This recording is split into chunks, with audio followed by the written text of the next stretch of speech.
Bonjour Charles Decamp. Bonjour à tous, bonjour Philippe. C'est votre journal des médias, c'est quoi le sommaire du jour? Les propos polémiques de Nicolas Sarkozy, l'appel au boycott de Netflix, le MIP qui ne se tiendra pas à Cannes et le retour d'un personnage mythique. Mais on commence par les audiences. Qu'est-ce que les Français ont regardé hier soir à la télévision? TF1 a pris la première position avec la suite de sa série française Grand Hôtel. En semaine 2, les deux épisodes de la soirée ont réuni en moyenne 3,8 millions de téléspectateurs, soit 18,1% du public. C'est quand même 600 000 personnes de moins que la semaine dernière. France 3 est deuxième avec la rediffusion du film Les Souvenirs avec Annie Cordy. Cette programmation spéciale en hommage à la comédienne et chanteuse a permis à la chaîne de réunir 3,1 millions de téléspectateurs pour une part d'audience de 14,2% selon Médiamétrie. C'est M6 qui est troisième avec sa série américaine 911. Les deux épisodes inédits affichent une moyenne de 2,2 millions de téléspectateurs pour 10,2% de part d'audience globalement stable. Culture Média. Et on commence ce journal des médias par une séquence qui fait sacrément parler depuis quelques heures. Hier soir, l'émission Quotidien sur TMC recevait Nicolas Sarkozy. L'ancien président était venu assurer la promotion de son nouveau livre, Le temps des tempêtes. Et il a créé sa propre tempête au cours de l'interview quand il s'est lancé dans une association d'idées qui a choqué. Et cette volonté des élites qui se pincent le nez, qui sont comme les singes, qui écoutent personne. Alors, je sais pas si on a le droit de dire singe parce que on n'a plus le droit de dire on dit quoi, les 10 petits soldats maintenant, c'est ça? Oui, ça. Mais elle progresse la société. Oui, le livre. Vous parlez Agatha Christie, oui, d'accord. Oui, on n'a plus le droit là maintenant. On a peut-être le droit de dire singe sans insulter personne. Pour résumer, Nicolas Sarkozy prononce le mot singe, mais inconsciemment, il fait référence aux 10 petits nègres d'Agatha Christie. Voilà, c'est exactement ça. Vous vous rappelez, il y a quelques semaines, la maison d'édition française d'Agatha Christie a décidé de changer le titre des 10 petits nègres, qui s'appellera désormais Ils étaient 10. Un changement qui intervient alors que le titre original du livre avait été changé dans les années 80. Alors évidemment, cette dénonciation par Nicolas Sarkozy, pour le moins maladroite d'une société où, je cite, on ne peut plus rien dire, n'est pas passée inaperçue, pas plus que l'absence de réponse de la part de l'équipe de Quotidien sur le plateau. Ouais, son émission média, ça non plus, c'est pas passé inaperçu. Voilà, sur les réseaux sociaux, les voix se sont rapidement élevées du côté des opposants politiques à Nicolas Sarkozy, forcément, mais pas seulement. L'autrice et militante Rokhaya Diallo a fait mine de s'interroger innocemment sur Twitter, je cite, « Mais quelle partie de la population notre ancien président croit-il offensé quand il prononce le mot singe ?»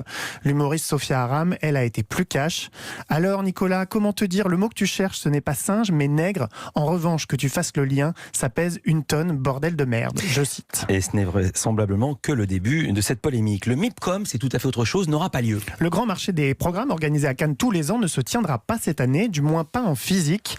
À l'origine, les professionnels des médias venus du monde entier devaient se retrouver au Palais des Festivals pendant 3 jours, du 12 au 14 octobre prochain, pour découvrir ou faire découvrir les nouveautés. C'est au MIPCOM que les producteurs vendent leurs nouveaux programmes et que les chaînes font leur marché. Et j'imagine que c'est annulé à cause du Covid. Exactement. Vu la situation sanitaire, Reed Midem, qui est l'organisateur du salon, a préféré annuler pour se concentrer sur une édition virtuelle du rassemblement qui est baptisée MIPCOM Online Plus. Laurine Garraud, en charge du MIPCOM chez Reed Midem, a expliqué cette décision dans un communiqué, je cite, « Nous avons toujours été clairs, nous n'organiserions la version physique de l'événement que si les conditions le permettaient, face à l'incertitude persistante autour du Covid-19 et aux restrictions de déplacement accrues à l'international. Nous pensons que MIPCOM Online Plus est la façon la plus efficace d'aller de l'avant et de rassembler la communauté internationale du monde de la télé. » Voilà donc ce qu'a expliqué Laurine Garraud de Reed Midem. Et habituellement, c'est au même moment, qu'advient-il de Cannes Série? Voilà, effectivement, la 3e édition du festival devait être organisée du 9 au 14 octobre. Les projections, elles seront maintenues. En fait, tout le festival est maintenu. Il y aura donc les projections, les rencontres avec les scénaristes, les producteurs. Il y aura bien sûr la compétition. Le palmarès sera dévoilé le 14 octobre lors d'une soirée où les spectateurs découvriront aussi en avant-première, les petits vénards, les 2 premiers épisodes de la saison 4 de 10%. Depuis hier, une pétition circule pour appeler les utilisateurs de Netflix à annuler leur abonnement. Pétition qui a déjà recueilli 600 000 signatures. En cause, la présence sur le service de streaming du film français Mignonne. Le film de Maïmouna Doucouré avait déjà fait l'objet d'une polémique lors de la publication de l'affiche créée par Netflix pour en assurer la promotion à l'international. C'était au mois d'août.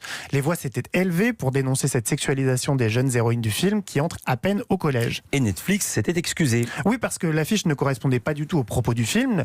Netflix avait fait part de ses regrets pour ce faux pas marketing et on pensait l'affaire enterrée jusqu'à la création de cette pétition dont l'auteur dénonce un film qui, je cite, exploite les enfants et crée une atmosphère gênante. Jeudi, le hashtag Cancel Netflix, le mot dièse, était en tête des sujets les plus populaires sur Twitter aux États-Unis. De son côté, une association de parents conservatrices américaines a critiqué le géant du streaming pour avoir changé le poster promotionnel, en retirant l'affiche. Netflix a peut-être fait plus de mal que de bien en faisant croire que Mignonne n'était qu'un film innocent sur l'adolescence. Voilà ce qu'a dénoncé le Parents Television Council. Pour l'heure, Netflix n'a pas répondu à cette nouvelle levée de bouclier. Ce ne sera pas sur Netflix mais au cinéma, le retour de Neve Campbell. Bonsoir Sydney. Tu aimes les films d'horreur, Sydney ? Cette nuit, on a enfin eu la confirmation que tous les fans de films d'horreur attendaient. Neve Campbell sera bel et bien de retour dans le 5e volet de la saga Scream. 9 ans après Scream 4, un 5e film a été mis sur les rails au début de l'année avec 2 réalisateurs en vogue qui ont pour objectif de redonner un coup de jeune à la franchise, de quoi lui permettre de retrouver le côté très subversif du premier film qui avait, on le rappelle, secoué le genre en se moquant ouvertement de toutes les ficelles des films d'horreur. Et Neve Campbell ne sera pas la seule à rempiler. Non, en effet, ça on le savait déjà, on l'a su cet été. Courtney Cox et David Arquette ont déjà officialisé leur retour dans les rôles de Gale Weathers et Dewey Riley. Du côté des petits nouveaux, on a appris hier l'arrivée au générique de Dylan Minnette. Dylan Minnette, c'est l'un des acteurs principaux de la série 13 Reasons Why, histoire d'attirer les jeunes qui, eux, n'ont pas vu les 4 premiers films. Merci beaucoup Charles Decamp. À lundi pour un nouveau journal des médias. Bon week-end.